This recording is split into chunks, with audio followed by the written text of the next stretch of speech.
En este sentido, creo que es un desafío y no podemos darnos el lujo de separar. Y bueno, en ese sentido la pandemia nos enseñó que solo no se salva nadie. Entonces, un poco la idea de esto es eso, es tratar de buscar la vuelta para pensar qué mundo este se nos encuentra, nos está llevando puesto y ver la manera de avanzar juntos. La verdad que también la pandemia nos enseñó y nos puso un concepto que antes nunca lo habíamos pensado, que era la diferencia entre lo que era esencial y lo que no era esencial. Eh, la verdad que lo esencial, lo que más extrañó, digamos, en esta pandemia fue la gente, fue reunirse. Y bueno, la verdad que con esta nueva virtualidad, con este nuevo encuentro celebro, estoy muy contento. Yo qué sé, somos 111 personas, es muchísimo.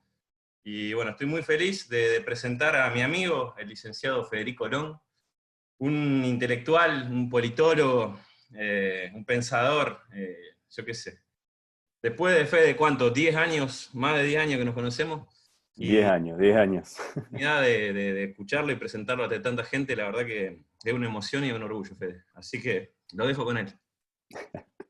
Bueno, amigo, muchísimas gracias. La verdad, muy contento por la convocatoria, muy contento por el espacio. Creo que, como bien decís, es fundamental. Esperen que estoy compartiendo pantalla, ¿eh? El multitasking siempre es complicado.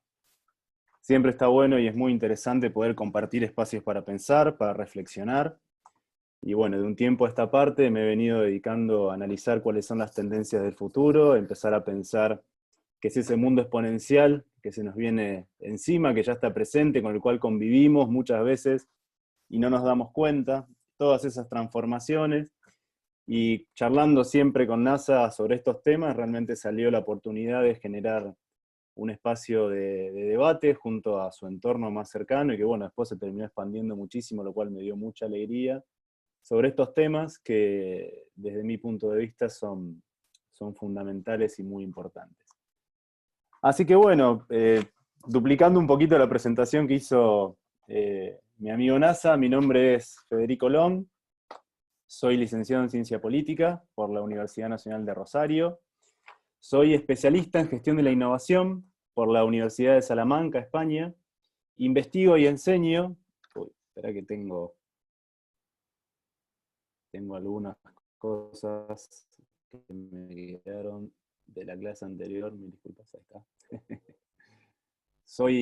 Investigo y enseño innovación y tecnología de la administración en la Universidad Nacional de Rosario. Soy head en una consultora que se llama Cognitiva, que está por ahí mi socia asistiendo a la charla de hoy. Y soy mastering en Business and Technology por la Universidad de San Andrés. Y como bien dijo el amigo Nazareno, el mundo ya no es lo que era, o por lo menos no es lo que seríamos pensar, no es lo que seríamos pensar que sería. Realmente nos paramos un poco en un vértice de una transformación tecnológica, social, cultural y productiva muy, muy grande, y muchas veces estas transformaciones van generando muchísimas tensiones, nos hacen preguntar qué es lo que va a pasar hacia adelante, nos hacen preguntar qué es lo que está pasando hoy en día, y existen ciertos fenómenos que hacen que todas esas tendencias se aceleren y por ahí nos encuentren un poco desconcertados. Así que brevemente, para comentarles y ubicarnos temporal y espacialmente en esta era exponencial, podemos identificar 4 grandes revoluciones industriales en la historia de la humanidad. La primera de ellas, que se da a partir del agua y del calor para mecanizar la producción, esas imágenes de Chaplin dando vuelta en una gran fábrica, las grandes hilanderías, Inglaterra, ese mundo del trabajo que recién aparecía. Una segunda revolución industrial que empezó a utilizar la electricidad para masificar la producción. Pensemos en la década del 40, del 50, las heleras Siam, los escarabajos, el momento en donde una ponía un producto en las góndolas y la gente consumía, sea lo que sea, porque hablamos de la segunda posguerra, hablamos de un crecimiento en todos los sentidos de la economía global, el gran periodo de oro del capitalismo industrializador sustitutivo.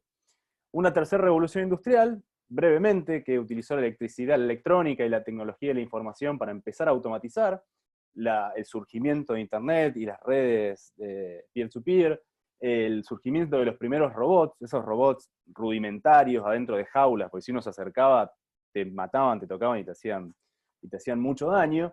esa tercera revolución industrial que para Argentina no fue muy exitosa, realmente a nosotros nos costó mucho insertarnos en las cadenas de valor globales, y hoy llegamos en lo que se conoce, haciendo así un repaso muy rápido, a lo que es la cuarta revolución industrial, ¿no? Esta idea de la exponencialidad de la tecnología. Hay una frase que a mí me resulta muy entretenida, muy linda para poder entender de qué se trata, que es conectar los bits con los átomos. No, es esta idea en donde se borran un poco los límites del mundo biológico, del mundo digital, y se caracteriza por una aceleración del tiempo, por una sensación de que constantemente nos estamos quedando atrasados, constantemente nos quedamos como en un lugar de incertidumbre, y hay una pérdida muy grande, ¿no?, de los umbrales de un tiempo a otro. Entonces todo nos parece un continuo demasiado rápido. Y este mundo entre lo digital y lo biológico, entre las redes sociales y lo que nos pasa en el día a día, termina mezclándose y convirtiéndose en toda una gran cosa, ¿no? Entonces hay tres rasgos particulares que la diferencian, da esta cuarta revolución industrial de la tercera revolución industrial. La primera es la velocidad, ¿no?, como hablábamos recién. El ciclo de surgimiento, expansión y maduración de las tecnologías es muchísimo más rápido de lo que veíamos años o décadas atrás. El segundo elemento es el alcance. Es decir, si pensamos en la segunda o en la tercera revolución industrial, el impacto de los desarrollos tecnológicos estaba como segmentada o acotada a ciertos rubros industriales y sociales muy particulares. Hoy por hoy hablamos que el alcance de estos desarrollos sistémicos tiene eco en prácticamente todos los sectores sociales, culturales, políticos, industriales, y no se restringe a uno en particular. Y el tercer elemento, que también es fundamental, es el impacto sistémico. Hoy hablamos de una revolución global, de dimensiones globales, y la inserción de los países en esta cuarta revolución industrial tiende a ser muchísimo más homogénea que lo que fue, por ejemplo, en la tercera, o lo que fue, por ejemplo, en la segunda revolución industrial. Entonces hablamos de era exponencial, pero ¿qué significa esto de era exponencial? Y ahora les voy a mostrar 2 o 3 cuadritos, que no se preocupen, es simplemente para que podamos identificar los patrones. El primero de ellos tiene que ver con la curva de crecimiento de la tecnología. Lo que hablamos de exponencial es los saltos tecnológicos o la velocidad con que ocurren los saltos tecnológicos. Si pensamos a mediados de la década del 60, ¿no?, principios de los 60, con la llegada del hombre a la luna como el primer detonante de esta aceleración de los desarrollos tecnológicos, realmente la pendiente más elevada o más pronunciada de los desarrollos tecnológicos se da a partir de mediados de la década del 90, principios de la década del 2000. Con el surgimiento y la masificación de Internet, la aceleración de los dispositivos y las plataformas, el surgimiento de las impresoras 3D y demás. Los saltos tecnológicos son cada vez más altos, la curva se vuelve exponencial, es decir, polinómica hacia arriba, y por lo tanto los desarrollos tecnológicos hacen que los percibamos como más grandes, ¿no? Y eso ocurre particularmente porque lo que se acelera es la curva de maduración de las tecnologías. Es decir, una tecnología que surge, el salto que pega entre una tecnología y la otra es mucho más alta. Pero lo que pasa es que la maduración de esa tecnología, es decir, cuando esa tecnología ya alcanza un gran número de consumidores y clientes, se da muchísimo más rápido. Y en este momento, cuando se llega a una maduración, es que surge una nueva tecnología que la supera y se vuelve a iniciar el ciclo. Entonces, las tecnologías van surgiendo, llegan cada vez más rápido a mayor cantidad de gente, eso hace que la tecnología a su vez se abarate, porque se gana escala y se gana número, y eso permite que un nuevo desarrollo tecnológico surja. Entonces, este ciclo de aparición, consolidación y decaimiento de las tecnologías se acelera de manera exponencial en los últimos años. Un ejemplo claro de esto es la cuestión de la adopción del 5G. Y me gustaría que prestemos atención a este pequeño gráfico, una infografía de una página global que se dedica a publicar estadísticas. Es muy reciente, salió hace algunas semanas. Y lo que podemos observar es la cantidad de años que le llevó a una tecnología determinada alcanzar los 1.000 millones de clientes. Y si prestamos atención, las tarjetas de débito tardaron 41 años en alcanzar el 1.000 millón. La banca online 19, los smartphones 16, Internet 14, el 3G 12, el 4G 4 años, y el 5G hay proyecciones que en solamente 3 años y medio alcancen los 1.000 millones de usuarios. Por lo tanto, Los saltos tecnológicos son cada vez más altos porque la diferencia, por ejemplo, entre el 4G y el 5G es abismal en términos de capacidad de transmisión de datos y las cosas que nosotros podemos hacer con el 5G como tecnología, y a su vez las tecnologías maduran muchísimo más rápido, por lo tanto se hacen más barata y accesible en menos tiempo. Entonces, cuando hablamos de mundo exponencial, tenemos que identificar una serie de tendencias visibles o tecnologías visibles que van a marcar y que marcan hacia dónde está yendo el estado de cosas actualmente. El primero de ellos, bueno, no hay un orden específico, pero podríamos empezar por el 5G, que es la que veíamos recién, que es una conectividad con una velocidad tremendamente superior a lo que estamos viendo hoy. La inteligencia artificial o el aprendizaje automático, esta capacidad que tienen los algoritmos de aprender y replicar el comportamiento humano y aprender y replicar cualquier cosa que básicamente le pongamos enfrente. La cuestión de la robotización y los sensores, y agrego la cuestión de los sensores porque, como se recordarán, en la tercera revolución industrial también teníamos robots. La diferencia fundamental de ahora es que los robots tienen la capacidad de percibirnos a nosotros al lado. Entonces, si antes a un robot teníamos que meterlo dentro de una jaula, porque si te agarraba te tiraba 30 metros a un costado, hoy las fábricas más modernas del planeta, pongamos en imagen la fábrica de Tesla, los robots están integrados de manera simbiótica con los seres humanos. Entonces uno puede trabajar con un robot a escasos centímetros y ese robot percibe tu presencia a esos escasos centímetros. Esa es la gran transformación de la robotización de la cuarta revolución industrial. Otra tecnología sobresaliente o visible es la cuestión de blockchain o cadena de bloques, la cuestión del big data. La masificación de los sensores genera una masificación en la producción de datos, y esos grandes cantidades de datos generan a su vez otros datos con los cuales tomar decisiones. Es un mundo fascinante. La cuestión de las impresoras 3D, que para mí es una tecnología que recién estamos viendo el principio de la expansión y las potencialidades que tiene. Pensemos un hipotético mundo en donde cada casa, o cada departamento, o cada lugar que habitamos venga integrada con una impresora 3D, y la forma de consumir cosas no sea ya ir a una despensa, a un supermercado, a un lugar, y simplemente compremos los modelos o los formatos o los códigos específicos de diseño, lo ponemos en esa impresora que está integrada en la casa, y automáticamente empieza a imprimir las cosas que nosotros queremos consumir. Es un cambio copernicano en la forma de producir, en la forma de abastecer y en la forma de consumir. El Internet de las cosas, otra tendencia que para mí me parece súper interesante, que es esta posibilidad que tienen los objetos que nos rodean cotidianamente de estar conectados a una nube y conectados entre sí y hablar entre sí, es realmente fascinante. Y ahora les quería mostrar un videíto. Y vamos a ver si funciona.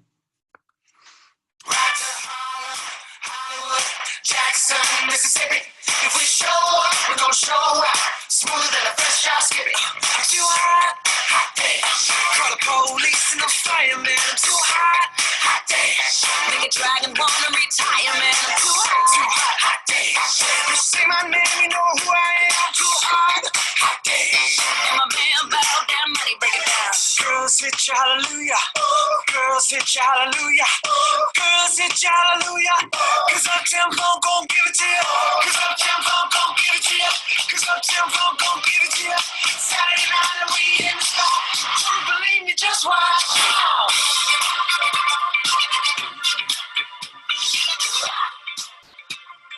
Don't believe me, just watch.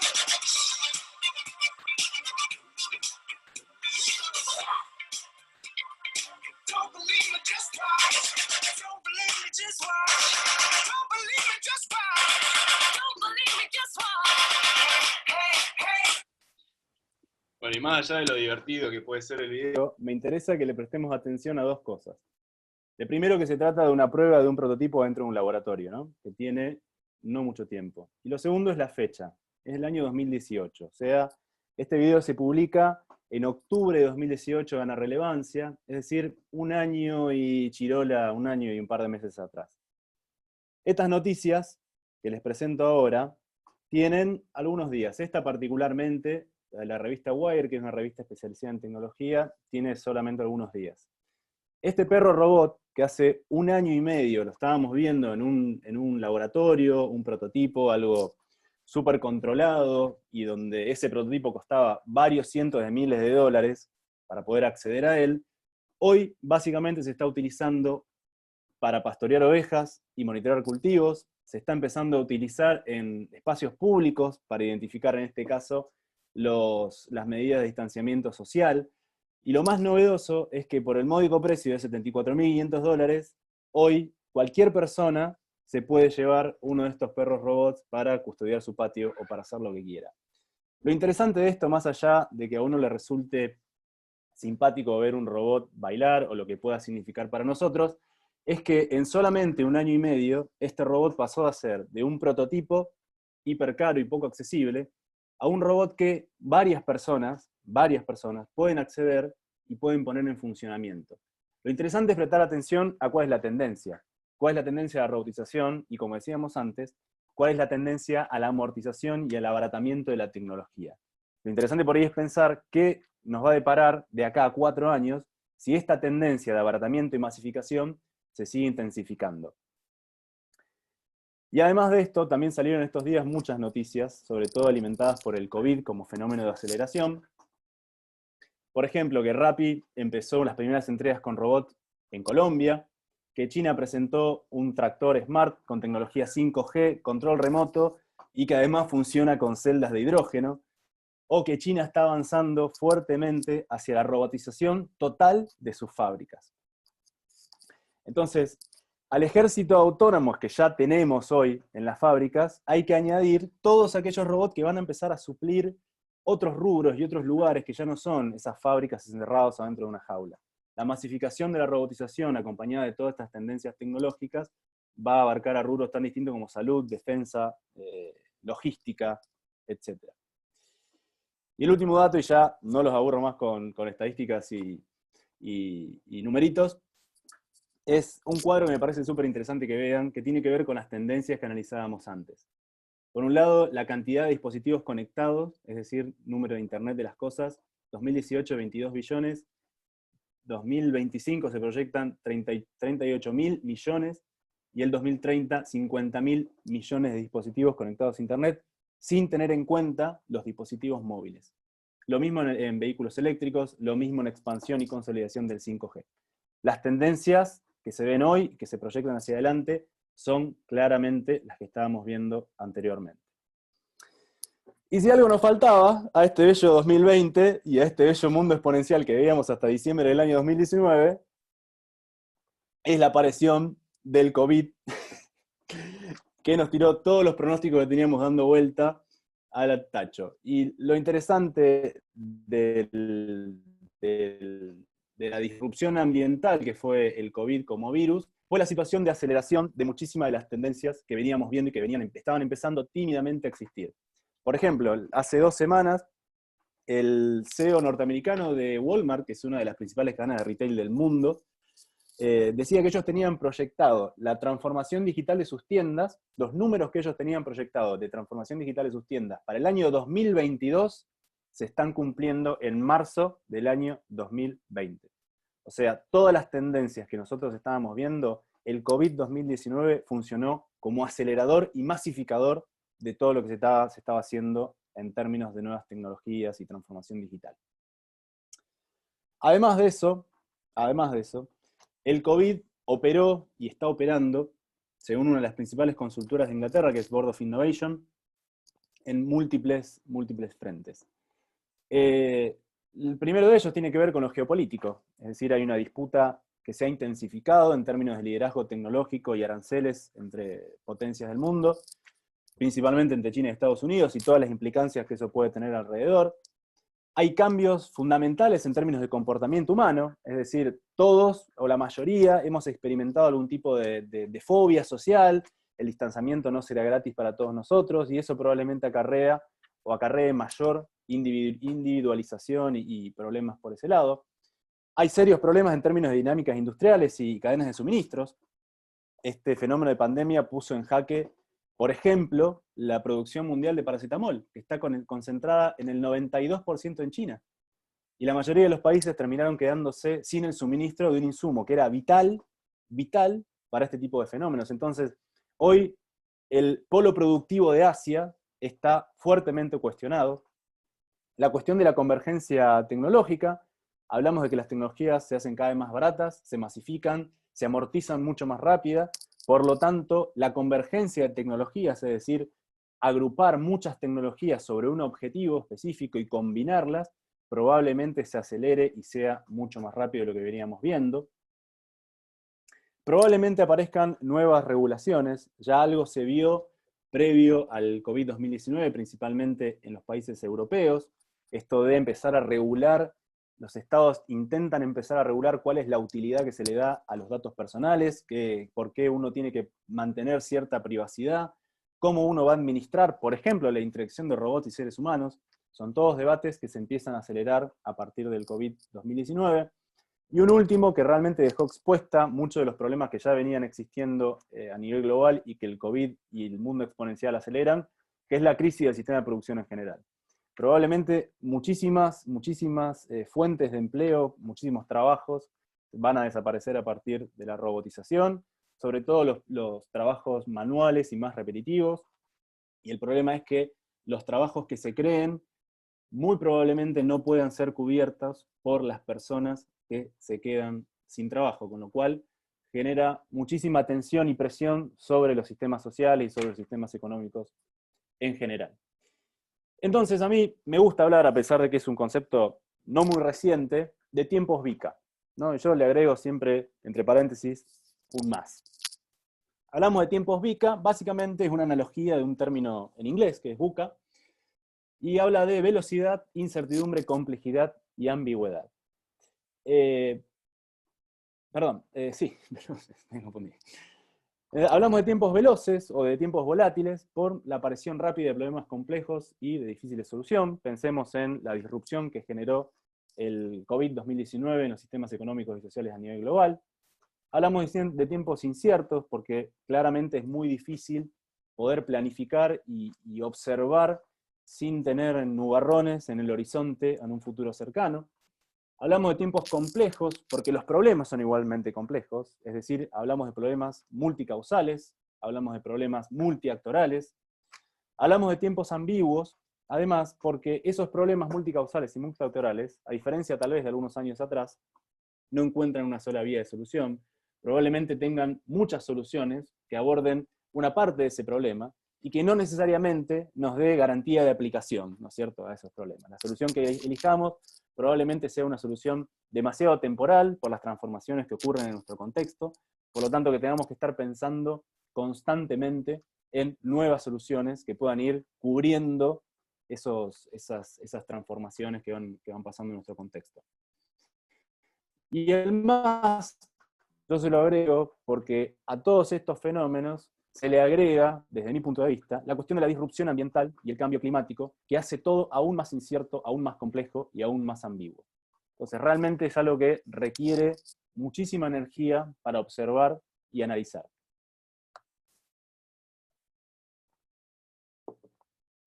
Por lo tanto, todos estos fenómenos, el mundo exponencial, los tiempos VICA, la aparición de nuevas tecnologías, generan básicamente 4 grandes efectos sobre las empresas y las organizaciones en general.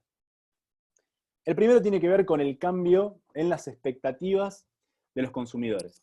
Es decir, probablemente nuestra generación, la generación millennial, venga un poco a patear ese tablero. Un insight fundamental para observar cómo consumimos los millennials tiene que ver en cómo concebimos la propiedad de las cosas. Hoy se privilegia tener acceso a algo a tener la propiedad. Lo que está pasando y lo que estamos viendo es que muchas personas empiezan a percibir a la propiedad como una carga. Y lo que prefieren es tener acceso a cierto bien, a cierto beneficio que les soluciona un problema o les genera una oportunidad concreta en un momento puntual, y no tener que cargar con una propiedad que les implica una inversión demasiado elevada, un gasto de mantenimiento y un gasto de reposición. El otro elemento fundamental para comprender estos tiempos es que toda ventaja competitiva se vuelve temporal. Si algunas décadas atrás uno tenía, uno identificaba una necesidad, generaba un producto, invertía para desarrollarlo, salía al mercado, se consolidaba y tenía 10 años de estabilidad, hasta que llegaba algún competidor más o menos avispado y nos robaba un pedacito de mercado, pero ya estábamos consolidados. Ese escenario de estabilidad de la competencia no existe más. La competitividad, las ventajas competitivas de las empresas son totalmente temporales. Por más barreras altas que tenga un mercado para ingresar, siempre estar acecho a algún disruptor, alguna startup, alguna empresa nueva, con otra cultura, con otra capacidad para observar a los clientes, que puede venir y sacarnos completamente del mercado. Y eso está relacionado con el otro componente, que es la cuestión de la agilidad y la digitalización. Ningún proyecto, empresa, emprendimiento que uno trate de generar de acá en adelante puede estar afuera de términos como agilidad organizacional y digitalización. Sin esos dos componentes, una organización no puede insertarse en el futuro si no es ágil y si no se integra plenamente en un esquema y en un formato y una sociedad de plataformas. Y el cuarto elemento, fundamental y relacionado con el segundo, es que los competidores pueden venir básicamente de cualquier sector. Si décadas atrás o en la tercera revolución industrial estábamos mirando y haciendo benchmarking constantemente a ver qué hacía el de al lado, que le podía robar un poquito y mejorar un poco mi producto, hoy hay que levantar la cabeza porque los competidores pueden venir de cualquier sector, particularmente de los sectores tecnológicos. Con lo cual, la forma en que los procesos, los productos, los bienes y las experiencias se van renovando es completamente distinta a la que estábamos concibiendo algunas décadas atrás. Y les voy a dar algunos indicadores que me parecen interesantes que podamos observar, sobre todo para mirar cuál es el patrón de consumo. Esta es una encuesta sobre en qué gastan las familias norteamericanas, ¿no?, sus ingresos, o en qué aumentan su gasto las familias norteamericanas. Toma datos del año 2007 al año 2013, es decir, que probablemente las tendencias que observemos en esta encuesta se hayan consolidado severamente en estos años. Y si podemos observar, las familias norteamericanas, que podríamos considerarle como una de las economías más desarrolladas del planeta, aumentan en un 49% sus gastos en teléfonos celulares y en un 81,3% su gasto en Internet en su casa. Es decir, las personas privilegian la conectividad por sobre otras cosas. La economía de plataformas gana espacio en la intimidad de las personas. Esta idea que veíamos al principio de la conexión entre el mundo físico, biológico y el mundo virtual, se manifiesta en cómo las personas utilizan su plata, cómo asignan su tiempo, su atención y su gasto sobre determinados patrones. Otro dato que me parece súper relevante, particularmente para Argentina, es que el 80% de la población está hoy conectada a Internet. Somos, si no me equivoco, uno de los países con mayor penetración de Internet de América Latina, y prácticamente tenemos los mismos valores de penetración de Internet que países europeos. Este dato, para cualquiera que esté proyectando un negocio hacia adelante, es fundamental, no puede pasar desapercibido. Y una última encuesta que salió hace muy poquito es a dónde ponen su atención las empresas. Es decir, las grandes empresas a nivel global hoy están mirando en un más del 55% de las consultas en algo vinculado de una u otra manera con el mundo digital. Sea transformación digital, sea inteligencia artificial, sea Internet de las cosas, Industria 4.0, Smart Tech, ciberseguridad. Los focos están puestos sobre este sector. Y a medida que vemos que avanza el tiempo, y sobre todo los datos que empiezan a salir post-COVID, estas tendencias se consolidan y se profundizan. Y un tuit que publicó un amigo periodista de Buenos Aires que se dedica a seguir las principales empresas en Argentina: hoy Mercado Libre vale más que Kimberly-Clark, John Deere, Ford, Dell, DuPont, HP, Kellogg, Twitter e incluso que eBay. Un unicornio argentino, una empresa argentina, hoy vale más en términos bursátiles que un grupo de principales empresas norteamericanas. Entonces, la tendencia es hacia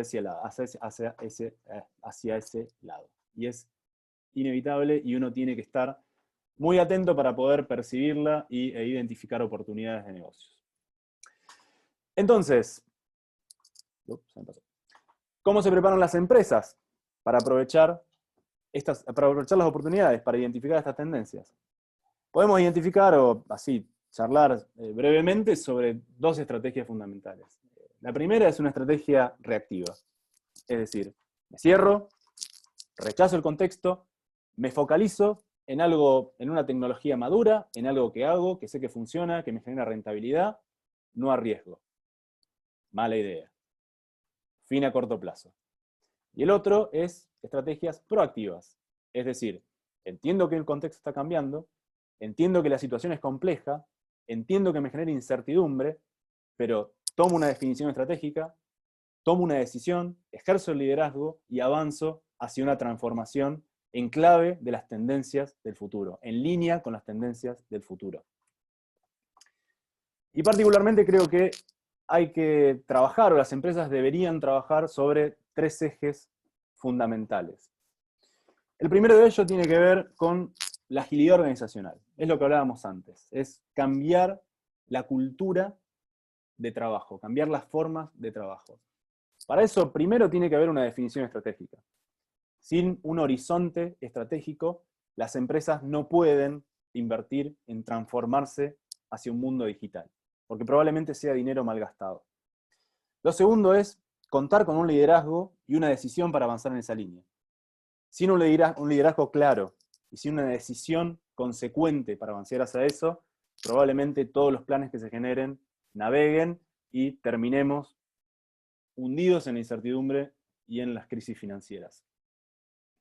Y por otro lado, poner energías en transformar radicalmente la cultura del trabajo. Si hoy tenemos lógica de silos, si hoy no trabajamos transversalmente, si hoy no integramos ecosistemas de valor, eso hay que transformarlo, hay que cambiarlo y tiene que estar en línea con la estrategia y tiene que estar en línea con una decisión corporativa de llevar adelante este tipo de cosas. Hay que aprovechar los recursos internos, hay que trabajar transversal y horizontalmente. Por otro lado está la cuestión de la centralidad de los clientes. Es decir, las empresas tienen que avanzar hacia un conocimiento profundo de las necesidades y expectativas de sus clientes potenciales y actuales. Pensar en mercados más allá de lo que uno actualmente tiene.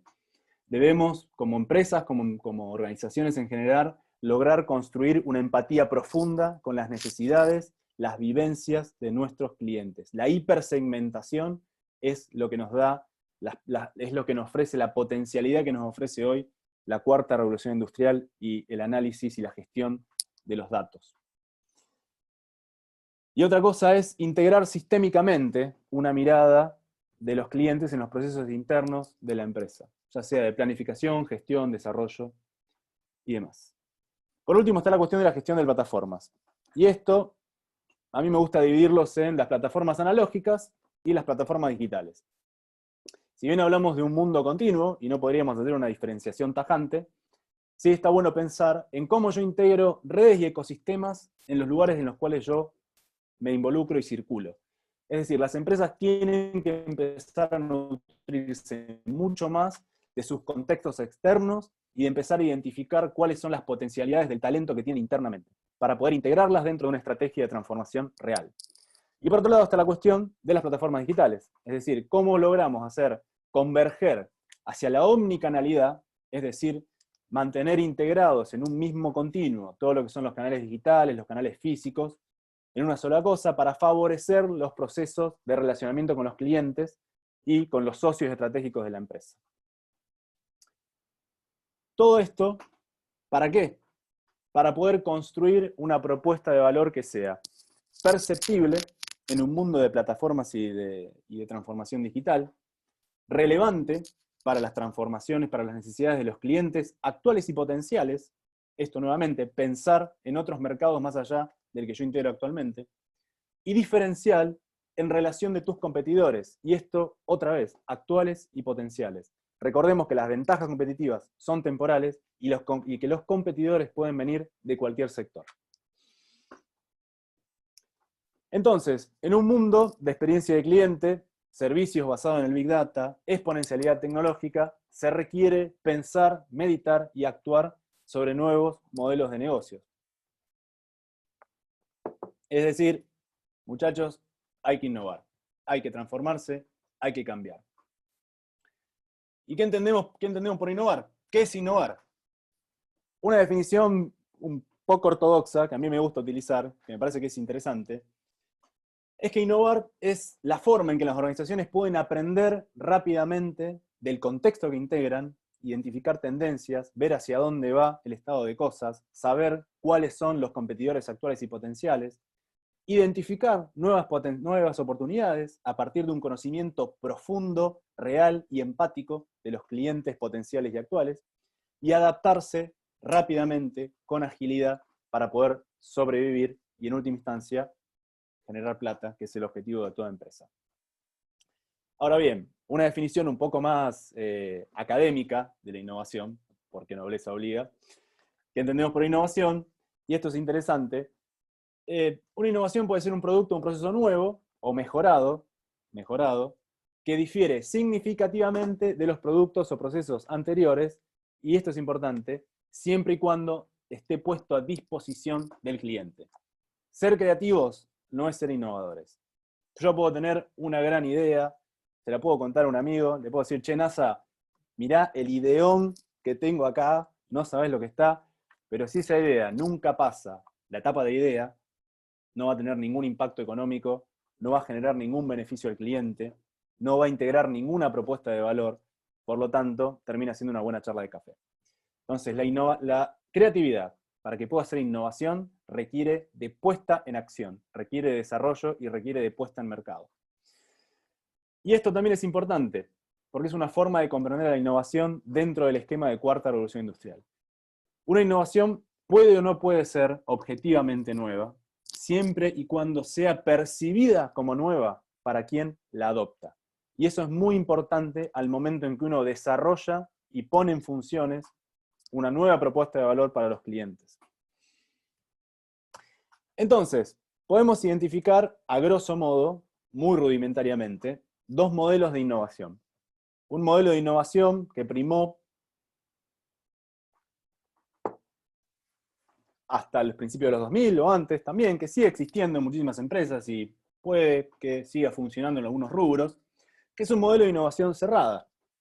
Es decir, yo verticalmente, en mi organización, tengo un momento de iluminación, momento eureka, descubro que esto puede llegar a andar, invierto muchísimo dinero, desarrollo un producto, después tengo un periodo más o menos estable donde yo capitalizo esa idea, amortizo esa idea, y después empiezan a entrar otra vez algunos competidores, la tecnología puede llegar a cambiar, pero yo ya estoy más o menos consolidado, los consumidores me siguen comprando porque reconocen a la marca, por más que ya se han aburrido un poco de lo que estoy haciendo.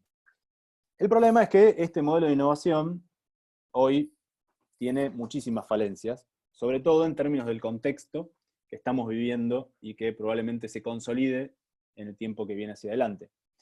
Por lo tanto, nuevamente, todas las ventajas competitivas empiezan a verse seriamente amenazadas, y lo que observamos es que este fenómeno cada vez pasa en más sectores económicos y pasa a su vez cada vez más rápido.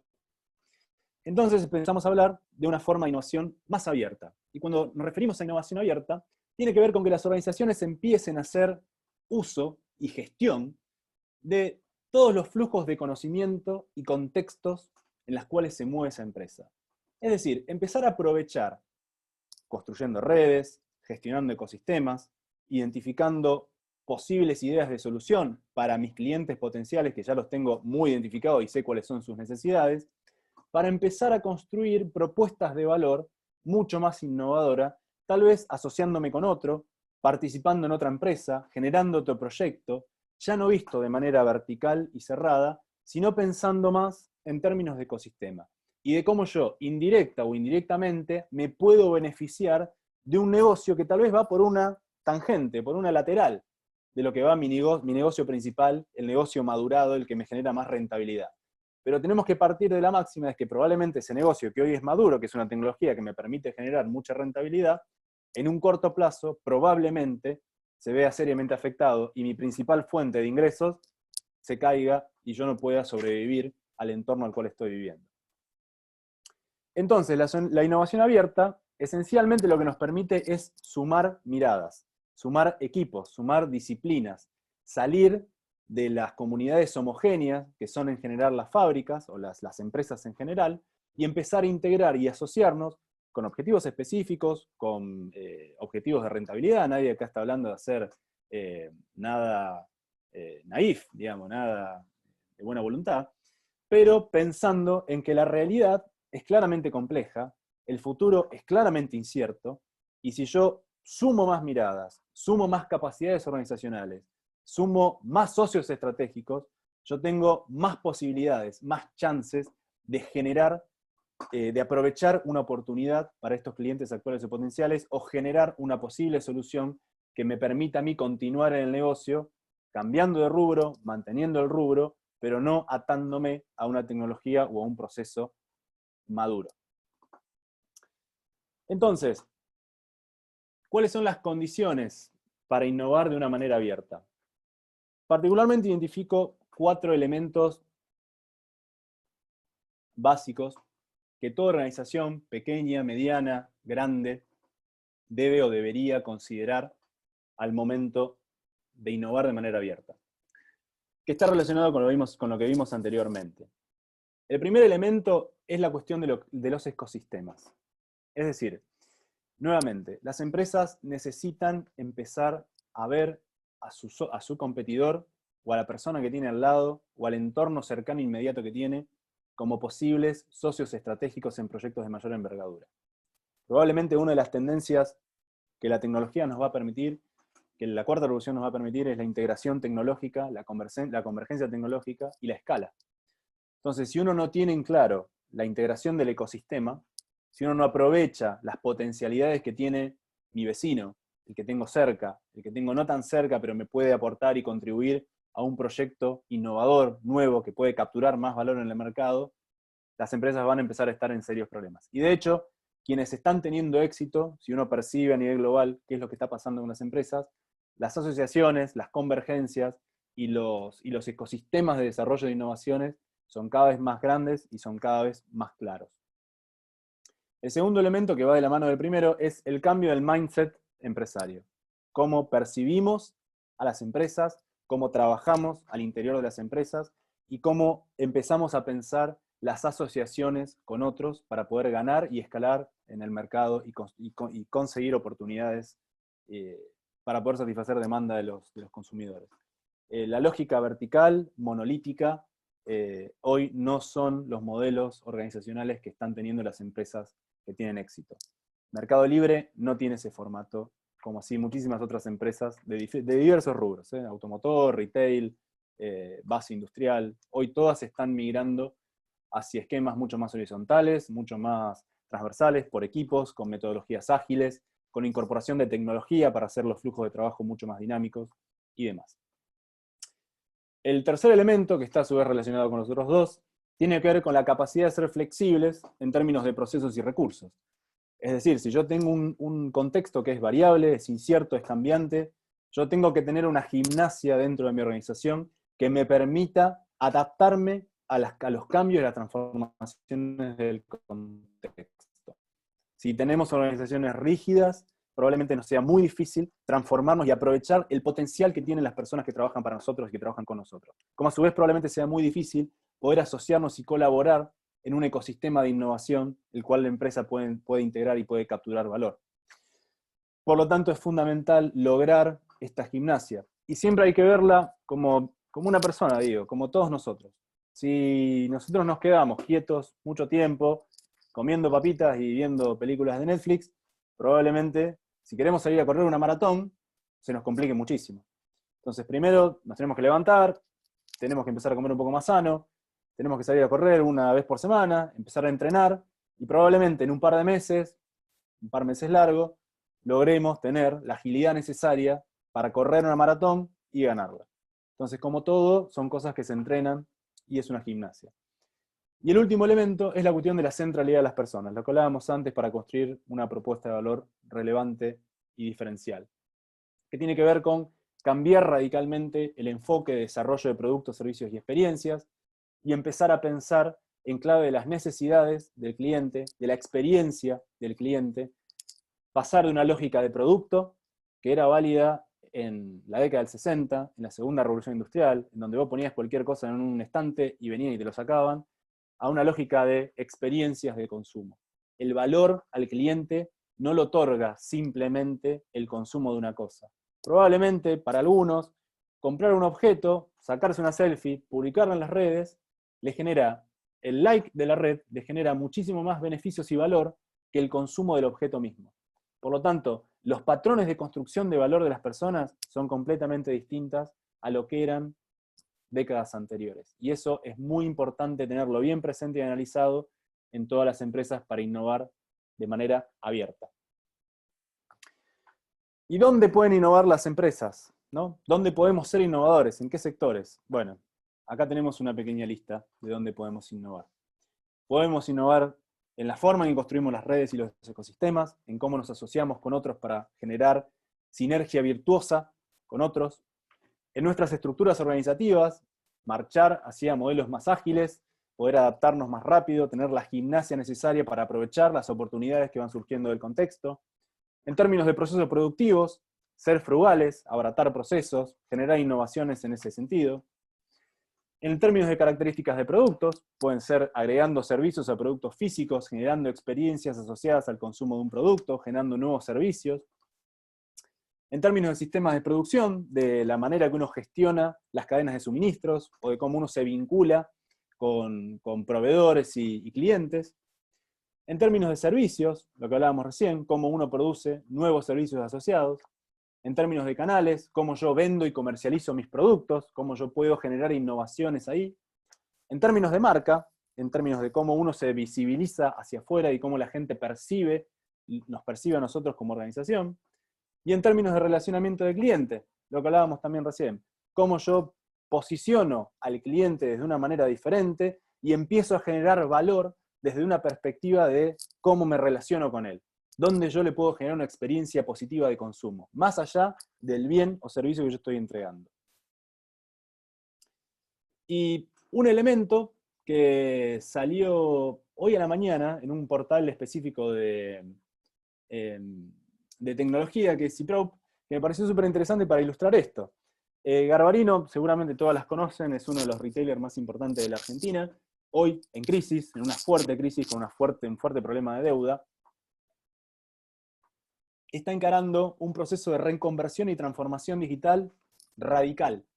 Y como podemos ver, Garbarino está empezando a hacer transformaciones en términos de estructuras organizativas, en términos de proceso, en términos de sistemas de producción, en términos de marca, muy probablemente no lo estamos viendo, pero probablemente también exista, y en términos de relacionamiento con el cliente. Se eliminan las sucursales, centros logísticos, expansión internacional, billetera virtual, omnicanalidad, lo que hablábamos recién. Claramente, el competidor ya no es Frávega, el competidor del Garbarino del futuro, claramente es Mercado Libre. Ahora bien, todo no es color de rosas, siempre que lo ponemos en papel suena interesante, pero al momento de llevarlo adelante, claramente existen obstáculos que están presentes en todas las organizaciones y todas las empresas. Curiosamente, más en empresas grandes que en empresas medianas y pequeñas. El primer elemento fundamental es la presión por resultados a corto plazo. La innovación exige periodos de incertidumbre. Probablemente los resultados positivos de un desarrollo tecnológico, un desarrollo innovativo en procesos o lo que fuere, no va a tener resultados a corto plazo. Probablemente de los 4 proyectos, 5 proyectos que generemos en paralelo, 3 fracasen, 4 fracasen, pero capaz que uno nos puede dar una vía de solución, una vía de satisfacer una necesidad muy profunda de un cliente. Por lo tanto, la presión por resultados inmediatos en el corto plazo es un gran problema que tenemos a la hora de innovar. El segundo elemento es el control. Sobre todo en empresas más grandes, esto se torna muchísimo más difícil. Los procesos de innovación tienen cierto componente de anarquía controlada. Y eso es necesario para poder idear, para poder prototipar, para poder testear. Sin ese momento de anarquía determinada en un paréntesis de tiempo, las innovaciones no ocurren. El tercer elemento es la falta de habilidades. Es lo que hablábamos antes de la gimnasia. Las organizaciones, si no tienen desarrolladas habilidades en sus colaboradores, si no construyen ecosistemas, si no saben cómo trabajar con esos ecosistemas, genera muchas dificultades al momento de innovar y al momento de aprovechar las oportunidades que van saliendo. El cuarto elemento, relacionado con el anterior, es la cuestión de los esquemas mentales y la experiencia. Si bien para muchas cosas la experiencia es un elemento fundamental, para innovar la experiencia nos puede jugar una mala pasada. Particularmente porque en un mundo de tanto cambio y tanta transformación, probablemente las cosas que sabíamos hacer antes, o las cosas que ocurrieron en un tiempo pasado, no sean las mismas que van a pasar de aquí hacia adelante. Con lo cual, la experiencia y algunos esquemas mentales pueden generar obstáculos para desarrollar nuevas estrategias innovadoras. Los equipos homogéneos, un gran problema de todas las empresas. Y tiene que ver con que uno siempre tiende a vincularse con personas que piensan más o menos parecido a como uno piensa. Y eso, en un ambiente de incertidumbre, de complejidad, de multicausalidad y de velocidad, es un problema muy grande. Porque si todos vemos una cosa de la misma manera, probablemente nos esté faltando ese que te diga, che, no, me parece que este cliente puede tener esta necesidad. Porque yo en realidad, como vengo de otra experiencia que no es igual a la de ustedes, me parece que esto viene por acá. Y ese insight fundamental te la da la diversidad en los equipos. Diversidad en todo tipo. Otro elemento es, el siempre se hizo así. Argumento fundamental en todas las organizaciones, públicas, privadas, tercer sector. Esto siempre se hizo así, esto funciona, no vamos a cambiar. Gran obstáculo para encarar procesos de cambio y transformación. Y el último elemento, relacionado con todos los anteriores, es la aversión al riesgo, es decir, el rechazo al riesgo. Es decir, es importante siempre tener muy presente que, como decíamos antes, la innovación es el aprendizaje rápido de lo que está pasando en nuestro contexto. El objetivo siempre de esto es poder detectar oportunidades y necesidades profundas de los consumidores antes que lo haga otro, de otro sector, de otro país o de otro lugar que no tiene nada que ver con nosotros. Y el objetivo siempre de esto es adaptarse para sobrevivir, como mencionábamos anteriormente. Y siempre tener presente otra cosa más, que es que el riesgo de que una disrupción tecnológica a la vuelta de la esquina nos deje fuera de juego, siempre es mayor que el riesgo que puede implicar encararse estratégicamente en un proceso de transformación digital y de innovación dentro de nuestras empresas. En este contexto, el riesgo de encarar este tipo de proyectos siempre es menor que el que puede ser o lo que puede generar una disrupción tecnológica de una pequeña empresa de otro lugar al cual ni siquiera teníamos en el radar. Y me gustaría finalizar, porque ya estamos recontra en horario, esta charla con una pequeña frase, que es: para todo problema complejo hay una solución clara, simple y equivocada. Los problemas complejos son complejos, hay que abordarlos y hay que ponerse a trabajar en ellos, y no existen modelos universales. Muchas gracias, y bueno, espero que les haya sido liviana y entretenida la conversación de hoy.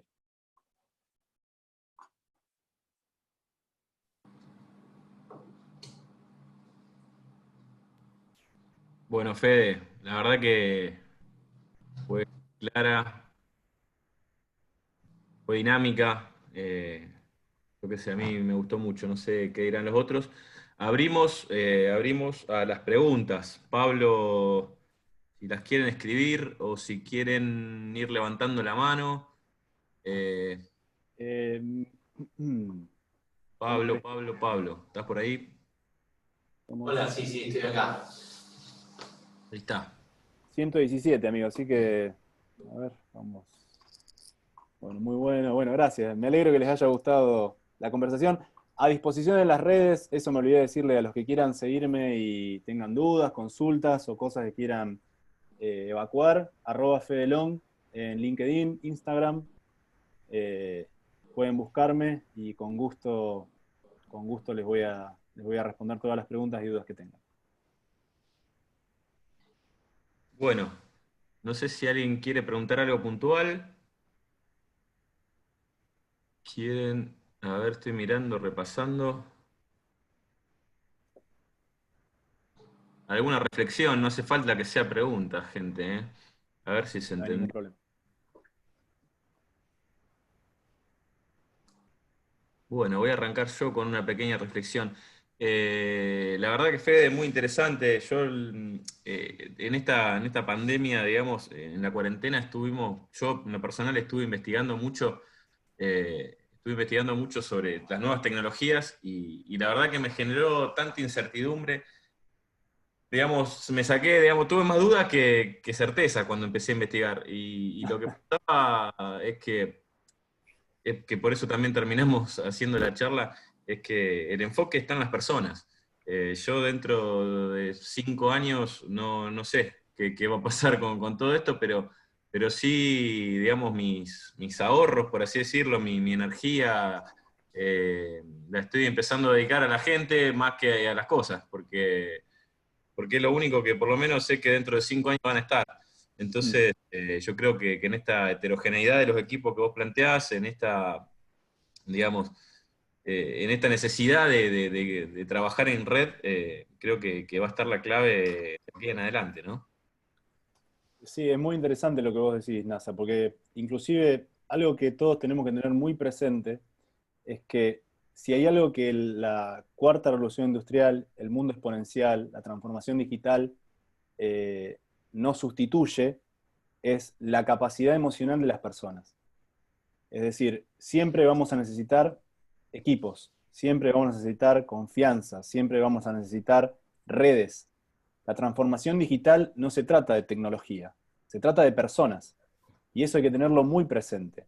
Nosotros podemos comprar el mejor software, podemos ir a Boston Dynamics y comprar un perro robot, pero si no tenemos personas que sepan usarlo, necesidades que satisfacer, personas que puedan empatizar con otro, toda tecnología que compremos va a terminar siendo un gasto innecesario para la empresa y los emprendimientos. Con lo cual, lo fundamental es trabajar sobre las habilidades blandas de las personas, generar equipos, generar redes, innovar de manera ecosistémica. Es fundamental. Fede, perdón, sacá la presentación así nos vemos todas las caras. Ah, perdón. Nazareno, Christian Fiedler. Pregunta. Sí, ahí le damos la palabra.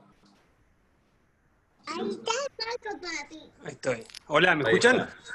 Sí, Cristian. metele. Bueno, antes que nada, felicitaciones por la charla, Nazareno, la verdad que el empuje que le metés es muy bueno. En esta nueva forma de comunicación, yo estoy ingeniero y escuchando la charla creo que es algo también una nueva metodología, pero nada, yo justo iba a hacer una pregunta que me sacaste un poco la palabra, era ¿cuáles eran las claves que veías en que tendrían que apostar las pymes para esta nueva reconversión? Bueno, justo un poco creo que Nazareno la comunicó claramente y bueno, después la terminaron de formar a la respuesta de la pregunta. Así que me quedo con felicitarlos por la charla. Buenísimo. Gracias, Cristian.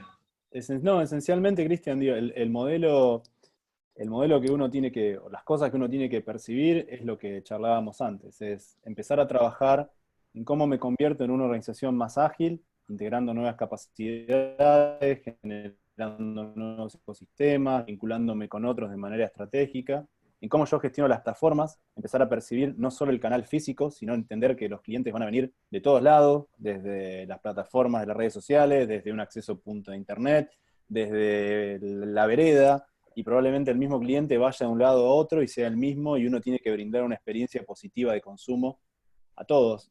Y después centrarnos en los clientes, dejar de pensar tanto en el producto, es decir, cómo yo identifico necesidades profundas, cómo yo puedo empatizar con ese cliente y en función de eso construir propuestas de valor. Pensar en propuestas de valor y no tanto en productos, ¿no? Viene por ese lado. Acá hay una pregunta de Valentín. Fede, te pregunto, ¿considerás imprescindible para el desarrollo de industrias claves en el futuro de las economías nacionales la articulación con la intervención del Estado a partir de la asistencia de capitales e inversión, por ejemplo? Es una muy buena pregunta. Depende de qué entendamos por intervención del Estado. Yo creo que la asistencia crediticia para direccionar hacia dónde tenemos que ir, siempre es fundamental que el Estado tenga un rol preponderante, sobre todo en los entramados productivos regionales, ¿no? En las cadenas de valor. Ahora bien, el Estado puede ser un gran dinamizador o puede ser un gran problema a todo este tipo de cosas. Entonces, Me parece que es tener presente eso. ¿Cuál es el rol que tiene que cumplir el Estado para cada cosa? No creo que se puedan establecer como fórmulas genéricas a todas las cosas. Yo no creo que la intervención del Estado sea buena per se o mala per se. Creo que hay que analizarla en su contexto y ver qué potencialidades tiene. Acá, en este caso en particular, yo creo que depende mucho más de la iniciativa de las empresas y de la capacidad que tengan de asumir un compromiso estratégico de cara a lo que viene, ¿no? Y si hay grabaciones fiscales para este tipo de proyecto, mejor, ¿no? Obvio, no. Hay un comentario de Euge: es indispensable asumir los riesgos para actualizar y ayornar nuestras empresas a lo que viene, bueno, un poco lo que dijiste recién, y por sobre todo generar alianzas estratégicas. Exactamente, sí, coincido. Juliana Teca dice: me pareció interesante también de perderle el miedo a las sociedades para crecer, siendo parte de un todo y no el dueño único de nada. Exactamente, sí. Obviamente que esto, también aclararlo, no es una cuestión de buena voluntad ni de somos todos buenos y cantamos en la campiña con Heidi. Tiene que ver con posiciones estratégicas, yo insisto con esto. Las empresas están para ganar dinero, para ser rentables y para satisfacer las necesidades de sus clientes. Y en ese esquema y en ese contexto, las empresas tienen que identificar con quién asociarse, hasta qué punto, y cuáles son las posibilidades estratégicas que tienen con esas asociaciones. Digo, es enmarcarla claramente en una estrategia para beneficiar al cliente.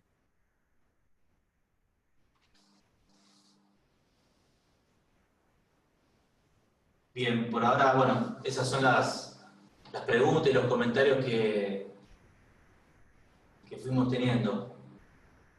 Acá agrega Florencia: fundamental la revisión de los modelos mentales de los decisores en las pymes. Fundamental, fundamental. También Ana Aye: indispensable tener en cuenta en los equipos de trabajo que toda persona importa, porque es lo único que no vamos a perder, a poder reemplazar. Sí, sobre todo en línea con esto, digo, las potenciales ideas pueden venir de cualquier lado. Entonces, hoy por hoy, las organizaciones no pueden darse el lujo de no aprovechar al talento que tienen laburando con ellos. Sea quien sea. El conocimiento está desconcentrado y las oportunidades y los insights pueden venir de cualquier lugar, del lugar más inesperado. Entonces, eso hay que aprovecharlo de manera sistémica y estratégica. No se puede dejar más a que tengamos un momento eureka. Bien, después preguntaban el tema de compartir la grabación de la charla. Después la vamos a compartir, está grabada, así que... Sí, seguramente después la subamos a Instagram, así que va a estar disponible en mi perfil y seguramente ustedes también lo subirán.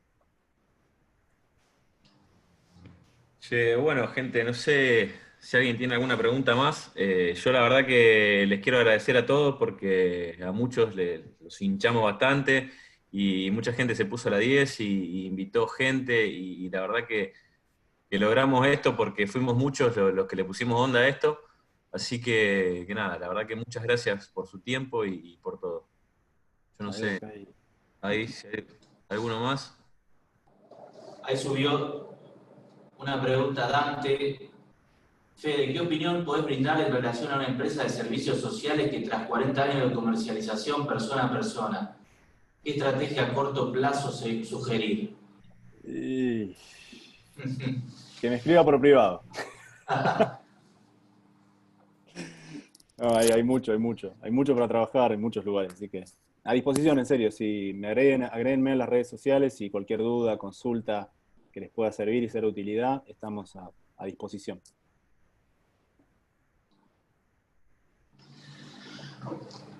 Bueno, Nazareno, ¿querés Bueno, Pablo. cerrar? Estamos, no, ya el cierre lo hice, era agradecerles a todos. La verdad que muchas gracias y bueno, espero que podamos hacer algo juntos después de todo esto. Bueno, muchas gracias. Agradecer especialmente a vos, NASA, y al Centro Industrial de las Parejas por abrir la posibilidad de esta charla y darnos el espacio para debatir y charlar sobre una temática tan importante como esta. Así que muchas gracias. Gente, Chao, muchas abrazo Hasta para luego, a todos. disposición, ¿eh? Pablo, dejalo abierto así y si alguno nos queremos quedar charlando, ya de cerrada la charla, no, lo hacemos.